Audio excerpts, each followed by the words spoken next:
Bom dia, irmãos, mais uma vez. Como é constrangedor, né? Essa música estava sendo cantada, a Lídia cantando, todos nós cantando. E é inevitável a gente não lembrar, a gente não resgatar, né, na nossa mente essa cena de Jesus se doando por nós, o amor de cruz. E esse amor vai nos constrangendo de uma maneira muito grande, porque a nossa mente humana não consegue compreender um Deus que se doou da maneira que Ele se entregou por nós, que Ele se doou por nós. É muito constrangedor, e a gente vai continuar essa série que nós estamos falando sobre a cruz. E hoje eu vou trazer para vocês uma frase muito simples, mas ao mesmo tempo muito complexa. Inclusive, Timóteo me pergunta muito isso. Por que Jesus teve que morrer por nós, mãe? Dá para entender? Por que Cristo morreu por mim, por você? Não teria um outro caminho mais fácil? Não teria uma outra maneira de resolver isso? Por que Jesus ele morreu? Por mim, por você? Quem que matou Jesus? Nós vamos estudar um pouquinho sobre isso agora. Vamos abrir várias passagens bíblicas. Vamos voltar um pouquinho na história.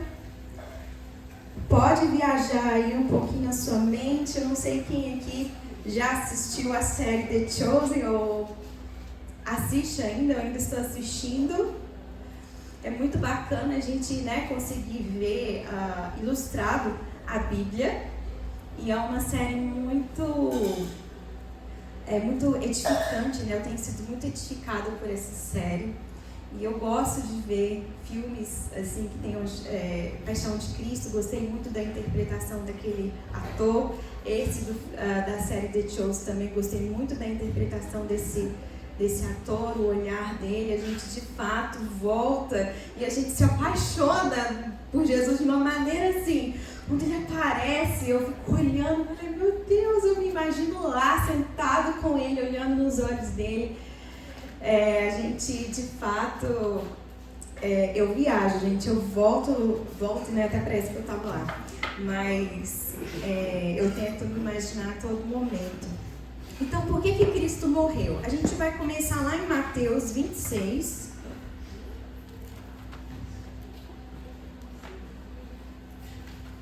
Mateus 26, 31.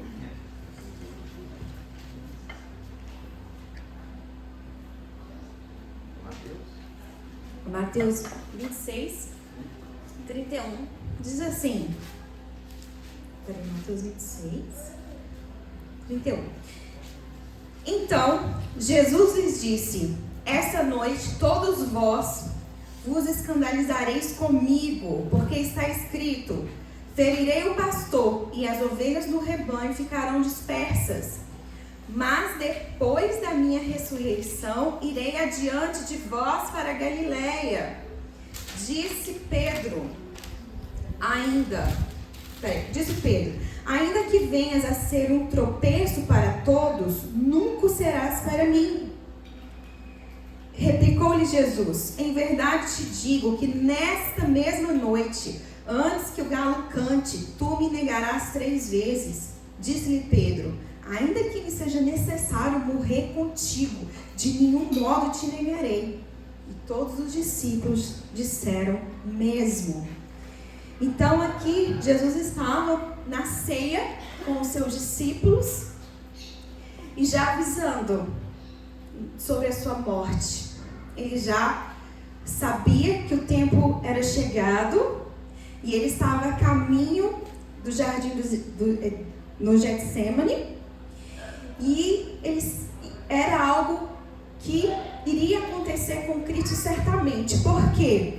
Porque ele perturbou, na época, o status quo profundamente. Ele abalou todas as estruturas na época, religiosas, políticas. Ele mexeu profundamente com a mente, com o coração das pessoas. E isso estava sendo muito ameaçador. E estava acontecendo Estava borbulhando demais isso na época. Ele já tinha abalado muitas estruturas. Ele já era uma ameaça demais para aquele momento, para aquela história. Esse Jesus já está muito ameaçador. Precisamos eliminar ele. Precisamos acabar. Ele tinha uma doutrina, de acordo, com eles, herética. Seu comportamento era ofensivo às leis sagradas. Ele era desafiador. Ele desviava o povo. O seu ministério devia ser detido antes que causasse um dano ainda maior. Eles tinham, então, bons motivos políticos e teológicos e éticos para exigir que Jesus fosse julgado e condenado. Em Mateus 26:36, lá no jardim do Getsemane, em seguida foi Jesus com ele a um lugar chamado Getsemane e disse aos seus discípulos: assentai-vos aqui enquanto eu vou ali orar. E levando consigo a Pedro e aos 2 filhos de Zebedeu, começou a entristecer-se e a angustiar-se. Então lhes disse: a minha alma está profundamente triste até a morte. Ficai aqui e vigiai comigo. Adiantando-se um pouco, prostrou-se sobre o seu rosto, orando e dizendo: meu Pai, se possível, passe de mim este cálice. Todavia não seja como eu quero, e sim como tu queres. Jesus estava em profunda angústia. Agora, esse ponto eu quero que vocês guardem. Mesmo nessa angústia profunda, o foco dele aqui era fazer a vontade do Pai. Ele estava vivenciando um momento de uma tristeza profunda. Ele estava carregando um peso maior do que o humano físico dele poderia suportar.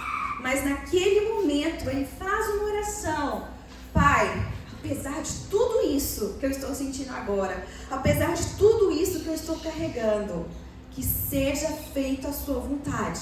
Se possível for, afasta-se de mim esse cálice. Porém, eu quero a sua vontade. Eu clamo a sua vontade. Porque esse era o plano desde o início. Estabelecer a vontade do Pai. Então, guardem isso. E a pergunta que eu quero fazer para vocês: quem entregou Jesus para morrer?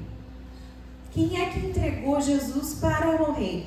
Pensem na mente de vocês. Eu fiz uma listinha aqui e eu quero falar sobre 3 grandes possibilidades, que entregou Jesus para morrer. Primeiro, Judas, Judas. Sabe o que significa Judas? Alguém falou Judas? Claro, eu nunca ia. Judas.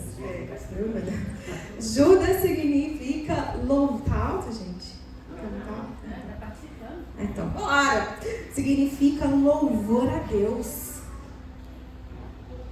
Judas significa louvor a Deus. Ninguém gosta desse nome, porque já ficou assim, taxado como traidor.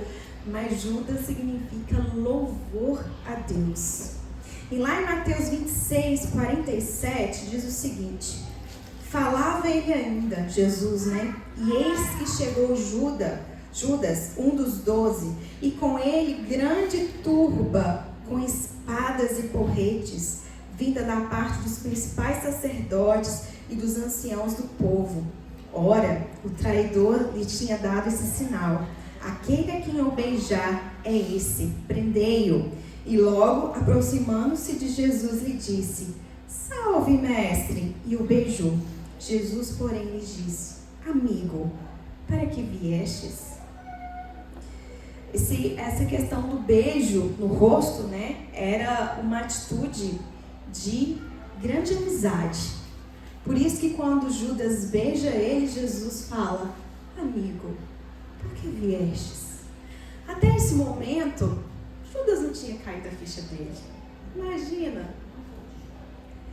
ele com o mestre ali todos os dias, Jesus ali com ele todos os dias, e por 30 moedas, ele consegue trazer soldados com porretes, com espadas para prender Jesus, como se precisasse disso, né, para prender Jesus. E ele dá um beijo, e de uma maneira tão hipócrita: salve, mestre, tudo bem? E Jesus fita o olhar nele, aquele olhar profundo de Jesus: amigo, o que você veio? O que você está fazendo aqui? O que está acontecendo, amigo? Então, até aquele momento ali, a ficha de Judas não tinha caído ainda.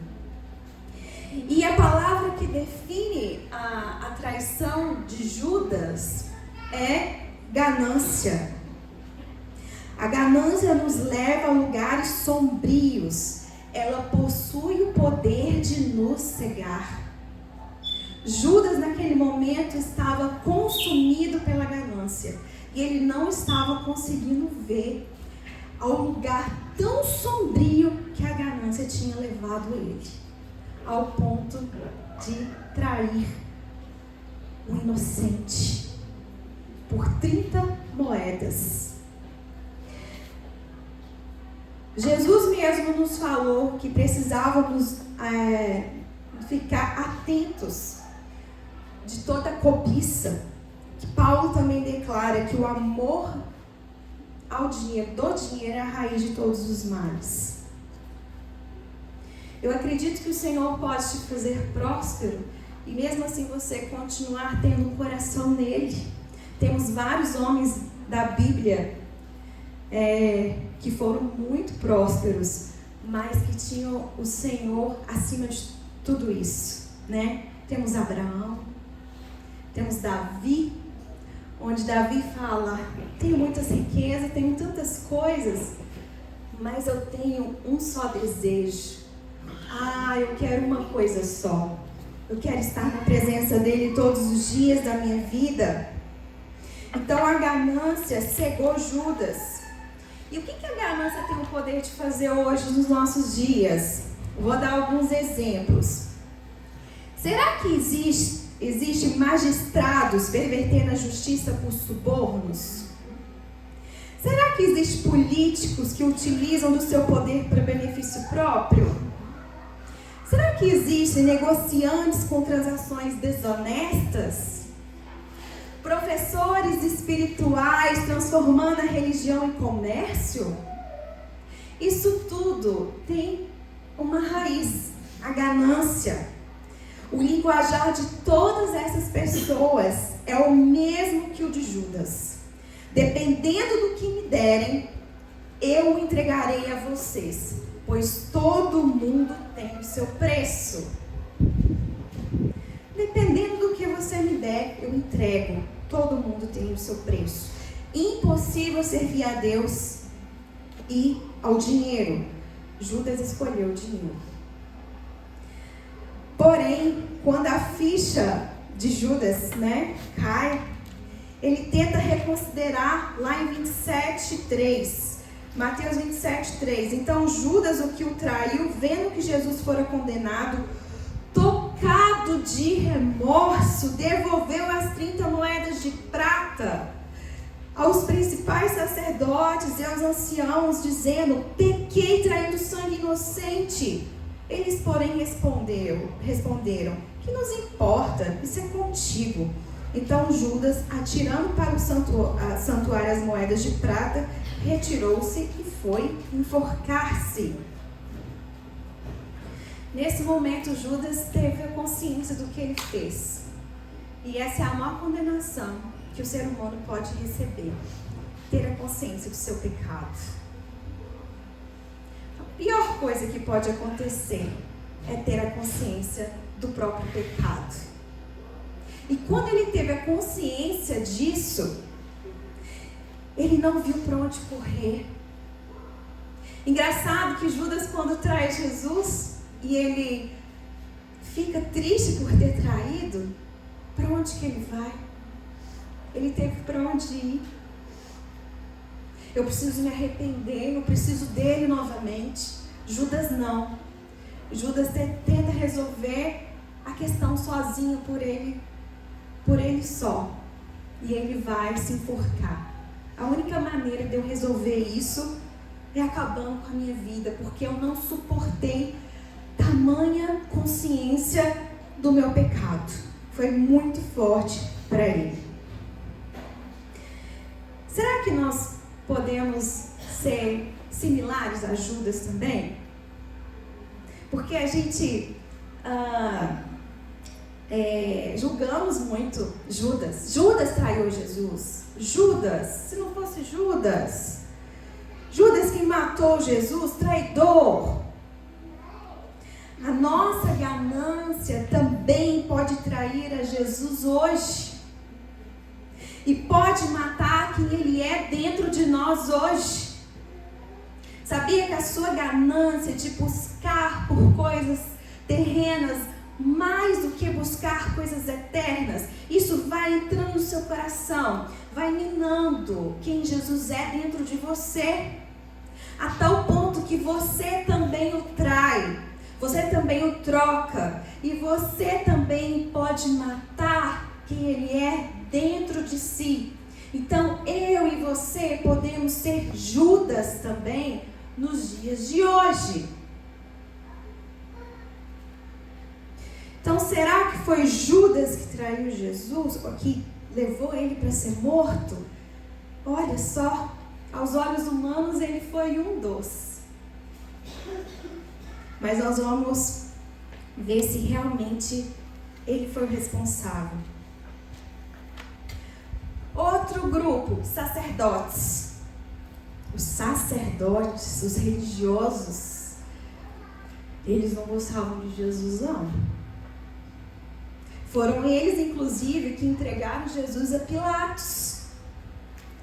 Eles que acusavam a Jesus de ensinos subversivos.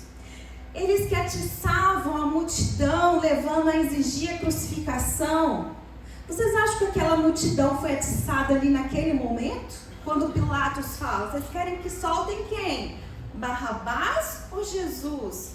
Você acha que foi naquela hora que aquela multidão foi atiçada? Ou aquela multidão já vinha sendo atiçada? Já vinha sendo, isso ruminando, cultivando no coração delas.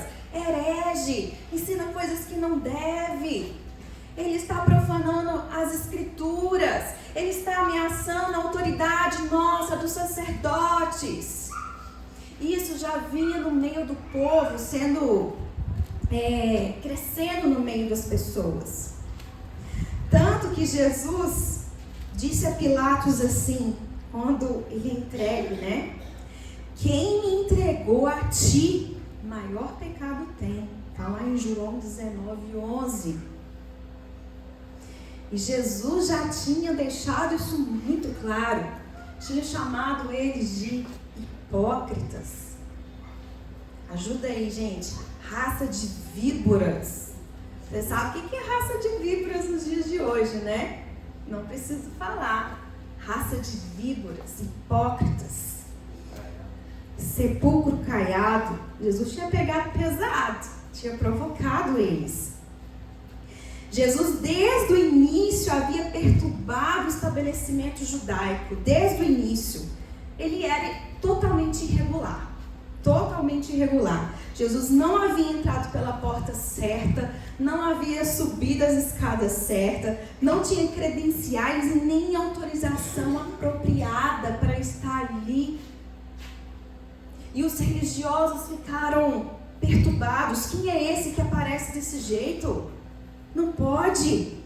Ele tinha um comportamento provocante. Não podia a gente trabalhar no sábado. Não podia curar no sábado.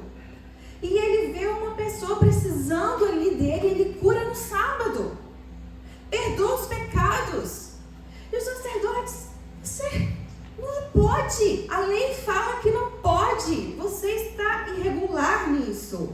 Você não tem essa autorização. Ele estava desviando o povo. Sabe o que isso começou a causar no coração dos sacerdotes? A verdadeira causa? Inveja. E é isso que eu quero focar.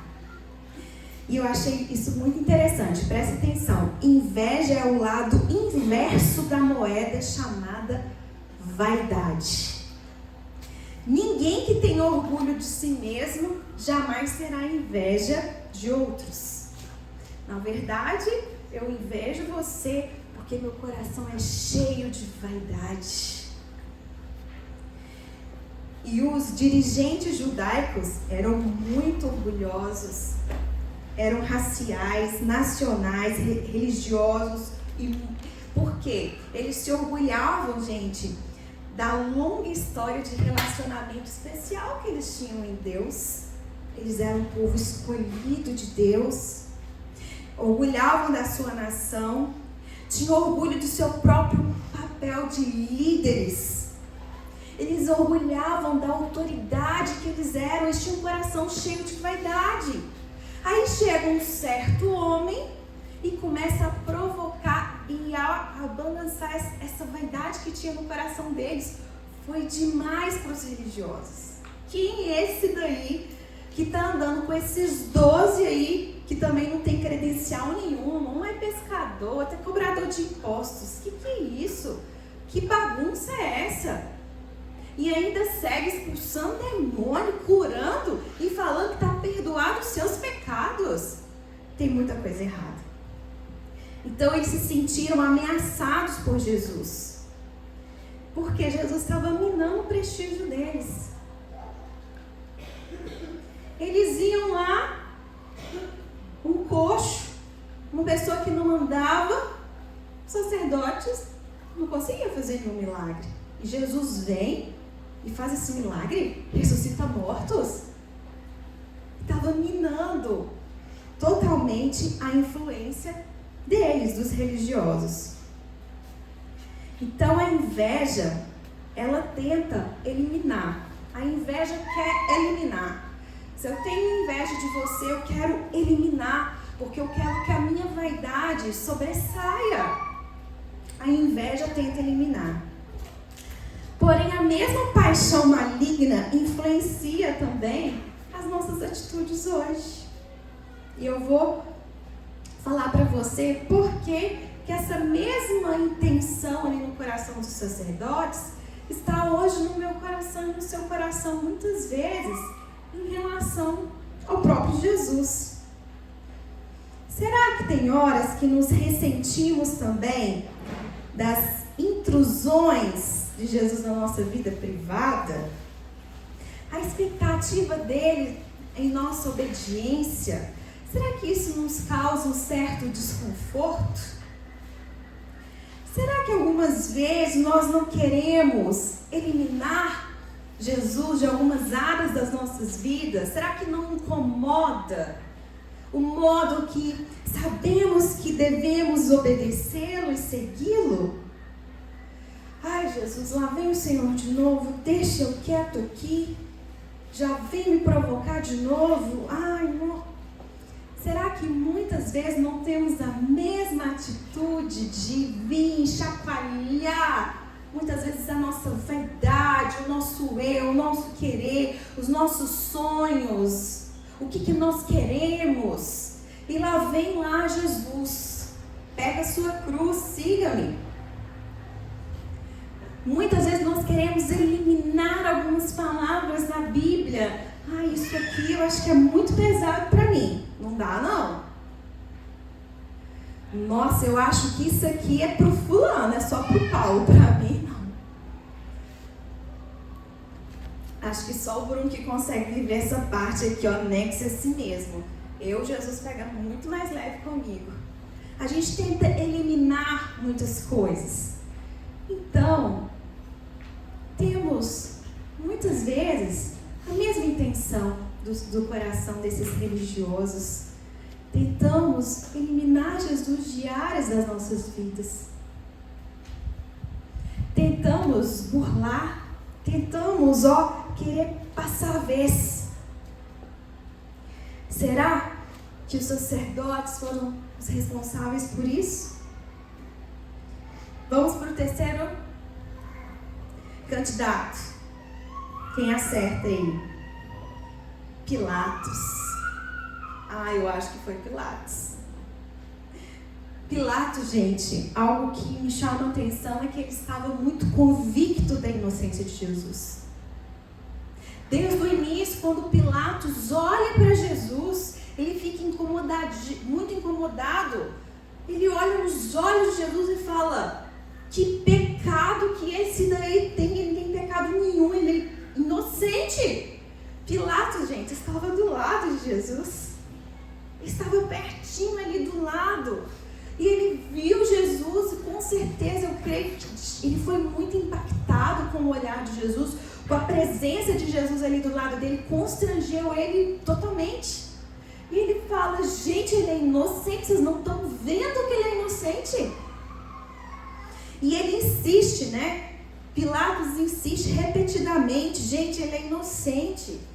Só que ele é uma pessoa que ele não queria tomar partido de nada. Ele não queria prender um inocente, mas ele não queria contrariar a multidão. Ele não queria se responsabilizar, porque se ele fala: não, ele é inocente, ele ia desagradar uma multidão inteira. E se ele falasse assim: não, ok, multidão, vamos prender, ele olha: meu Deus, mas ele é inocente. E o que Pilatos faz? Tá bom, tive uma ideia. Vamos açoitar ele. Pelo menos eu vou talvez saciar o desejo da multidão por sangue. E aí depois disso ele vai poder ficar solto, não vai precisar ser preso. E Jesus então é açoitado. E mesmo assim a multidão continua: nós queremos que Jesus seja crucificado. E ele fica assustado com aquilo. Não é possível, ele é inocente. Já açoitaram ele, olha as costas, olha, ainda quer que ele seja crucificado. Ele fica totalmente em cima do muro, Pilatos. Aí o que ele faz? Ele protesta na frente da multidão a sua própria inocência. Ele não suporta aquilo. Ele lava as mãos dele, protestando a própria inocência dele. Eu não quero fazer parte disso. Mas ele totalmente em cima do muro. Totalmente. É muito fácil a gente condenar Pilatos. Mas nós não somos assim também? Ansiosos em evitar a dor de uma entrega completa a Cristo, também procuramos subterfúgios. Optamos por um compromisso morno, um compromisso em cima do muro. Ou honramos a Jesus pelo motivo errado, chamamos ele de mestre, mas não de Senhor.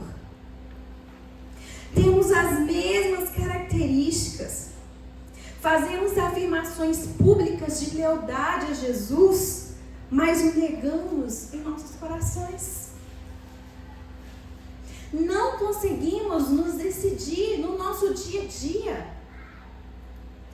Somos iguais a ele, no sentido de o mesmo sentimento, morno, está acima do muro. Você está vendo que ele é inocente? Você não teve a coragem de absorver um inocente. Você procura afirmações públicas. Você se importa com o que as pessoas vão pensar de você. Você se importa com o que as pessoas vão falar de você. Você não tem coragem de seguir a Ele, de honrar a Ele como Senhor. Como Senhor. Quem que é Senhor? Aquele que tem autoridade sobre nós. Se Ele é só o seu mestre, falta um pouquinho. Ele precisa ser o seu Senhor, aquele que tem autoridade. Então, muitas vezes nós temos a mesma atitude. Podemos ter o mesmo sentimento de Pilatos. Não nos entregar totalmente a Cristo. E eu falo para você que já se entregou totalmente a Ele. É uma entrega diária. Sabia que pode ter dias que seu coração não se entrega? Talvez você pode estar pensando assim: não, eu já nasci de novo, já entreguei minha vida dele 100%. Será que você vive isso todos os seus dias?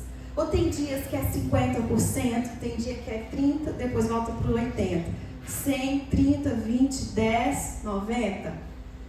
É diariamente uma entrega, uma vida entregue a Ele. Sem estar nesse lugar de morno, mas quente por Ele. Entregue a Ele. Então, respondendo a pergunta, quem entregou Jesus para morrer não foi Judas, não foi Judas pelo dinheiro, não foi Pilatos pelo temor dele, pelo medo dele, e não foram os judeus por inveja. Quem entregou a Jesus foi o Pai por amor. Foi o próprio Deus que entregou a Jesus. Não foi Judas, não foi Pilatos, não foi ninguém. Foi o Pai que o entregou. O Pai o entregou e ele se entregou a si mesmo voluntariamente para fazer a vontade do Pai. Aí voltamos lá no jardim do Getsemane. Pai, está pesado demais. Afasta-se de mim esse cálice, mas a tua vontade é que importa. Porque eu me submeti e eu me entreguei voluntariamente à sua vontade. E qual que era a vontade do Pai? Que Jesus fosse morto pelos nossos pecados. Jesus, então, ele morre para pagar os nossos pecados. Hoje, nós temos duas religiões, né? A gente pode separar dois grupos de religiões. Uma religião onde o homem acessa a divindade, a Deus, o homem que dá tudo, é o homem que consegue com as suas obras, é o homem que consegue com o seu esforço, mas a religião onde o Deus desce e resgata para si. É o Deus pessoal que faz esse resgate. E a única religião que isso existe se chama cristianismo. É o Deus desce encarnado, se doa, entrega a própria vida. Tem um livro que chama Caminho Missionário de Deus, explicando que de Gênesis e Apocalipse, Deus fazendo esse caminho de resgate do homem, desde Gênesis até Apocalipse. É um Deus pessoal que vem e que te resgata. Ele pessoalmente entrega tudo que ele tem pelo homem. Então, o cristianismo é a religião que isso acontece pela graça. As outras vão falar, não, você é homem, pelas suas obras, pelo seu esforço, você acessa. Cristianismo não. É um Deus que vem, que desce, que se doa e que morre numa cruz. O cristianismo, o Senhor proveu o Cordeiro. Então, por que Cristo morreu? Ele morreu porque um preço deveria ser pago com sangue. É forte isso para nós, né? É difícil para nossa mente entender isso. Mas um preço deveria ser pago com a própria vida. Ou era eu morrendo, ou você morrendo, ou um morrendo no lugar de todos. Então Jesus morre porque um preço deveria ser pago. Jesus morre para criar um novo caminho. Ele morre para te reconciliar novamente com o Pai, para construir esse caminho novamente com o Pai. Por isso que todas as vezes que eu negligencio e você negligencia esse caminho de estar com o Pai, lembre-se de uma coisa: Jesus teve que pagar um alto preço para te conectar a Ele.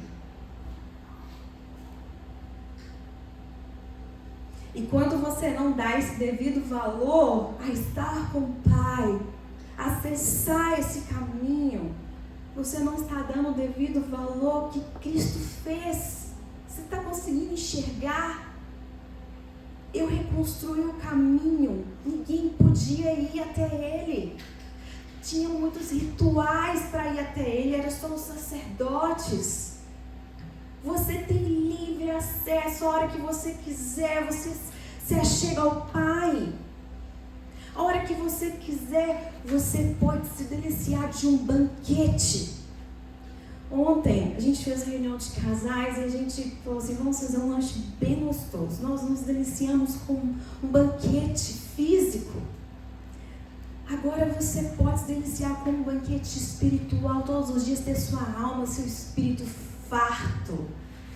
Isso te espera diariamente. Não é só no domingo de manhã, não é só numa reunião que você participa. O Pai tem um alimento específico e um lugar específico para você todos os dias, onde você pode sentar ali, onde você pode comer, onde você pode se deliciar.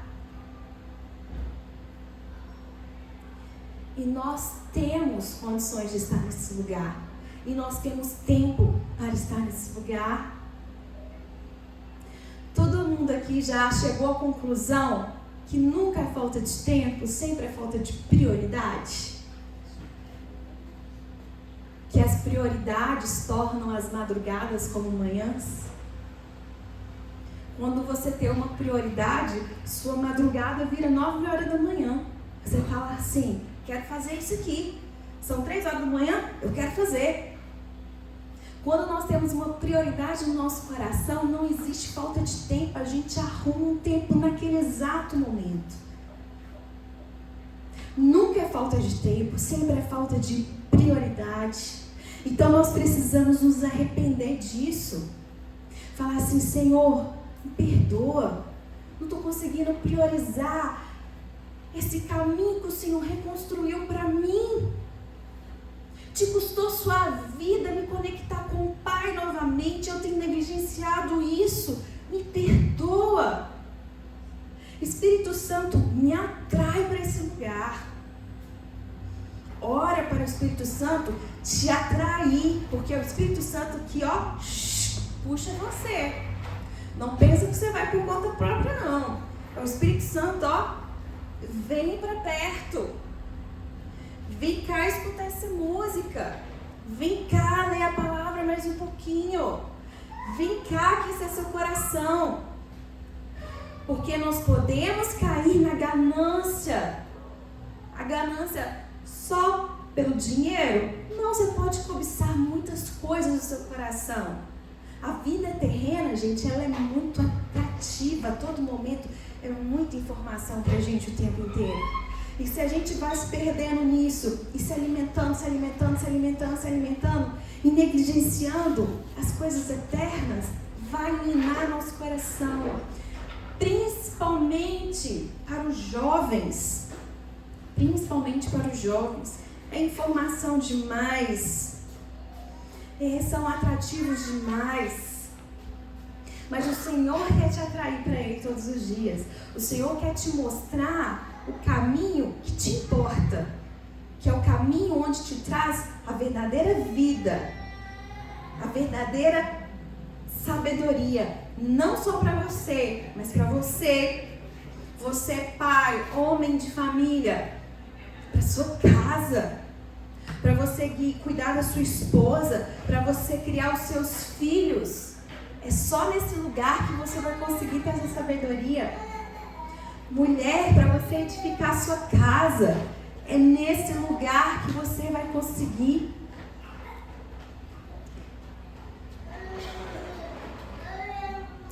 Jesus morre para nos justificar. Imagina, se a gente tivesse que nos justificar de todos os nossos erros. Desisto. Se eu tivesse que me apresentar diante de Deus nesse exato momento e tivesse que me justificar dos meus erros e pecados, nem ia gastar não, falar assim, estou condenada, desisto, não tem jeito. Jesus morre para nos justificar. Sabe o que isso significa, gente? Significa que quando você se apresenta diante de Deus, Deus não vê você. Jesus entrou na sua frente e Ele te justificou. Pai, está justificado pelo meu sangue. Acabou. Você entende isso? Você tem um belo advogado. Você está 100% justificado por Ele. Quando Deus olha para você, Ele vê o sangue do Filho dele que foi derramado e que já pagou o preço pelos seus pecados. Você está justificado. Graça. A gente se incomoda quando a gente vê uma pessoa que cometeu um crime sendo absorvida. Não é verdade? Então a nossa mente é difícil entender isso. Mas Jesus nos justificou. Mas eu, está justificado. Eu te justifiquei. Então Jesus morre para nos justificar. Lá em 2 Coríntios 5. 2 Coríntios 5, 19.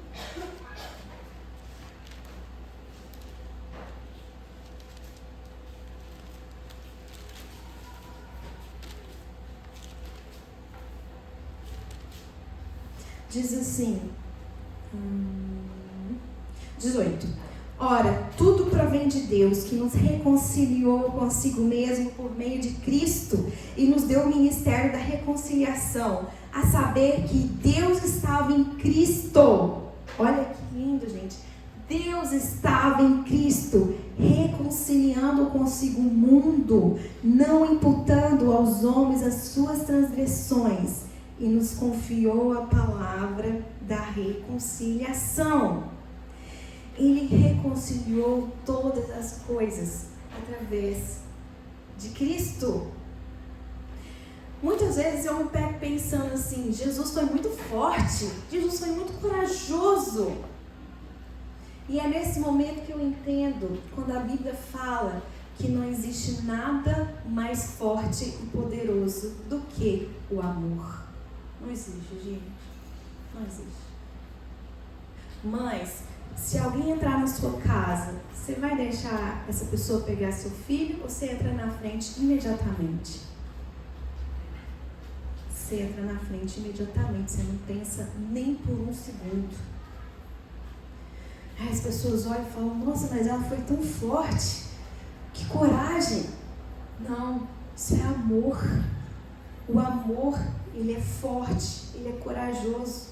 Então quando eu olho para Jesus e vejo ele indo por esse caminho da cruz, sendo pregado, e a partir do momento que ele está sendo pregado, imagina você sendo pregado, suas mãos, seus pés, ele intercedendo por aqueles soldados. Ele estava clamando por aqueles soldados. É um amor que a nossa mente não consegue decifrar. É um amor muito grande. Um amor muito grande. E é esse amor que nós cantamos aqui, que eu e você precisamos orar para que Deus nos dê consciência todos os dias. Pai, me dá um pouquinho só da consciência do amor de cruz. Só um pouquinho. Deixa eu ter a consciência do amor de cruz, porque ele é tão grande, eu preciso de um pouquinho dessa consciência no meu dia a dia. A questão é que se isso fica banal nos nossos dias, a gente cai num cristianismo sem valor. Cristo morreu pro seu lugar, viu? Ah, beleza, já sei, nossa, cansado de saber disso. Mas o que isso gera no seu coração até hoje? Não, quando eu converti eu me emocionei muito. Não, foi forte, né? Hoje já é mais normal. Tranquilo, Jesus morreu, ok. Eu já chorei muito por isso, já tá bom. Eu sei que Jesus morreu. Isso precisa te constranger todos os dias. Porque esse amor precisa vir sobre os nossos corações, esse amor, essa consciência de cruz, diariamente. E quando isso vem diariamente, nós somos reposicionados para o Evangelho verdadeiro de vida de cruz diariamente. Corta isso da sua vida, que um dia, quando você se converteu, você chorou muito, você se entregou muito. Isso precisa ser todos os dias. E se isso não está vindo no seu coração todos os dias, eu preciso clamar ao Espírito Santo. Espírito Santo, a minha consciência de cruz está vazia, está pequena, eu não estou tendo consciência desse amor de cruz sobre mim. Me sature com esse amor, me sature com essa consciência do seu amor, Deus, da sua entrega, Jesus. Porque isso vai determinar o seu cristianismo também.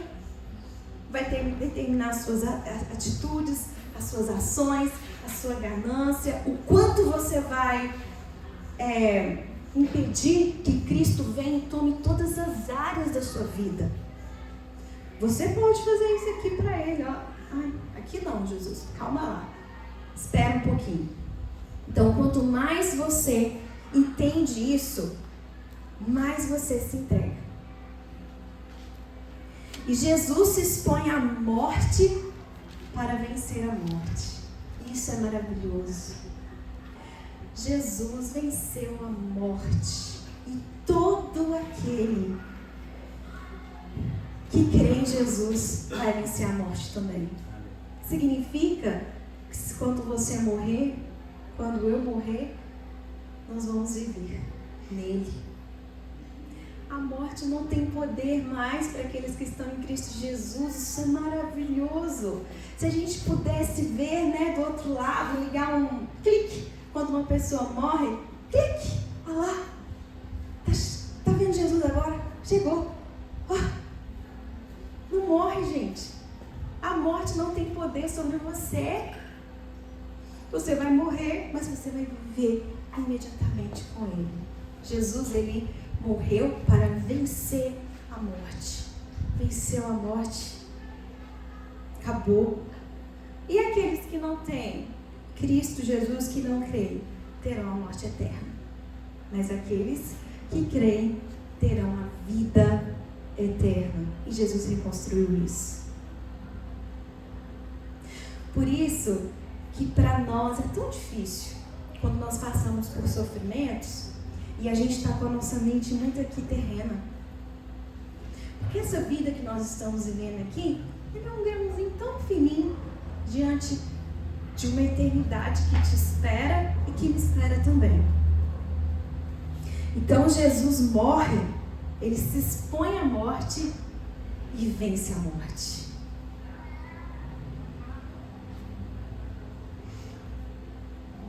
Não precisamos mais ter medo da morte. A morte nos entristece, porque não é natural. É muito doloroso perder alguém aqui. Mas é um consolo para o nosso coração saber que nós vamos nos ver novamente, que não termina aqui. Nós vamos nos ver novamente. O meu fim, o seu fim, é estar com Jesus para sempre. Que fim maravilhoso, que fim bom. Independente do que você passa aqui, o seu fim é estar com Jesus eternamente. Seu propósito de vida é estar com Jesus eternamente. Você já está e um dia você vai estar. Você vai conseguir olhar nos olhos dele de verdade, ver, abraçar, vir conviver pertinho dele. Parece tão distante na nossa mente, né? Tão distante. Mas essa é a verdade que nós acreditamos. E eu gostaria de finalizar com uma frase. Essa frase me impactou profundamente. Prestem bastante atenção nessa frase. É uma frase de um teólogo no 3º século. Ele chamava Hipólito. A cruz de Cristo é a árvore da vida, plantada no Monte Calvário. Lembra da árvore da vida? A cruz de Cristo é a árvore da vida, plantada no Monte Calvário. Através da cruz, você tem vida eterna. Por isso que estamos falando tanto disso. Porque o que o cristianismo tem de mais poderoso é a cruz de Cristo. Cristo Jesus. A cruz estabeleceu todas as coisas, reconciliou todas as coisas em Deus, nos deu vida eterna. E através desse ato que dividiu a história ao meio, nos salvou, nos redimiu, nos reconciliou, mudou a nossa vida, das nossas famílias, das nossas gerações. Isso é muito poderoso. Queria que você abaixasse sua cabeça, fechasse seus olhos. Você fizesse a sua oração agora a Deus, a Jesus, agradecendo. Se você pudesse agradecer a Jesus nesse momento, se fosse sua última oportunidade de agradecer a Ele, como seria essa oração para Ele?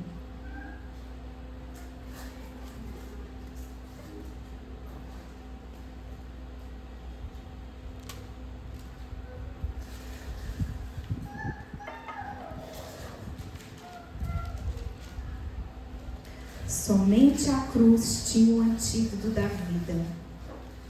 Somente a cruz tinha o antídoto da vida. E o amor dele foi tão poderoso, que ele suportou um dos piores sofrimentos humanos que uma pessoa poderia suportar. Por você, por mim, para nos dar acesso sem nenhuma interferência ao Pai, nos reconciliar novamente. E Ele herdou o nome que está acima de todo nome. Não existe nome mais poderoso. Não existe nada mais poderoso do que Jesus. O nome dele, Jesus. Jesus. Jesus. Nossa vida. Obrigada, Pai, por tamanho amor, por tamanha entrega. A minha oração é que o Senhor nos ajude a ter consciência desse amor de cruz diariamente em nosso coração. Não apenas quando tomamos a ceia, mas, Pai, consciência do amor de cruz todos os dias no nosso coração. Queremos ser constrangidos com o seu amor todos os dias, porque isso nos alinha no Senhor. Então venha nos alinhar, Espírito Santo, venha nos atrair. Eu oro por cada pessoa que está aqui. O Senhor conhece o coração de cada um. O Senhor sabe aquele coração que está pertinho do Senhor, mas aquele coração frio, aquele coração que está distante, aquele coração que está morno, que está em cima do muro. Eu oro que o teu Espírito nesse momento possa envolver cada coração aqui agora, dando consciência do seu amor, dando consciência de cruz, realinhando, reposicionando no Senhor. Traz, Espírito Santo, essa consciência nesse momento, que ninguém saia daqui sem entender essa mensagem, que ninguém saia daqui perdendo essa semente, deixando ela cair no meio de pedras. Mas eu oro, Pai, que essa mensagem, a mensagem da cruz, do porquê o Senhor morreu, possa gerar frutos em cada coração aqui, Pai, em cada coração. Faça nascer, atraia essas pessoas, cada um, atraia meu coração, Pai, cada vez mais para o Senhor. Atraia nossos corações, nos faça ver tudo que o Senhor fez através dessa entrega, desse amor de cruz. Nos reposicione, nos alinhe, Pai, e nos ajude a desfrutar do seu amor todos os dias da nossa vida. Queremos desfrutar esse amor que nos cura, Pai. O seu amor traz cura sobre as nossas vidas, sobre as nossas carências, sobre as nossas rejeições, sobre os nossos questionamentos. O seu amor traz cura. Então eu oro por cura também no coração de cada pessoa aqui, que seja curada, impactada pelo seu amor, Pai, pelo seu amor. No nome de Jesus, Pai. Isso que nós oramos e te agradecemos por isso. Amém, Senhor. Amém. Pensem nisso, deixa isso inundar a vida de vocês, inundar a família de vocês. Conversem bastante com seus filhos sobre isso. Deixa que seus filhos entendam que não existe ninguém mais poderoso do que Jesus. Nenhum super-herói mais poderoso do que Jesus. Que o coraçãozinho do seu filho cresça saturado disso. Que sua família viva isso. Mas para que isso seja verdade, precisa ser verdade e crescer dentro de você. Que a sua oração essa semana seja essa: Espírito Santo, me conecta ao lugar que eu não posso sair dele. Me ajuda a permanecer nesse lugar todos os meus dias. Consciência do seu amor de cruz. Amém? Amém. Avisos?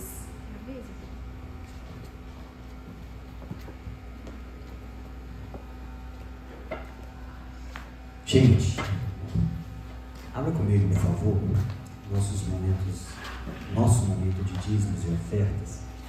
Abra comigo em Atos 20, 35, por favor.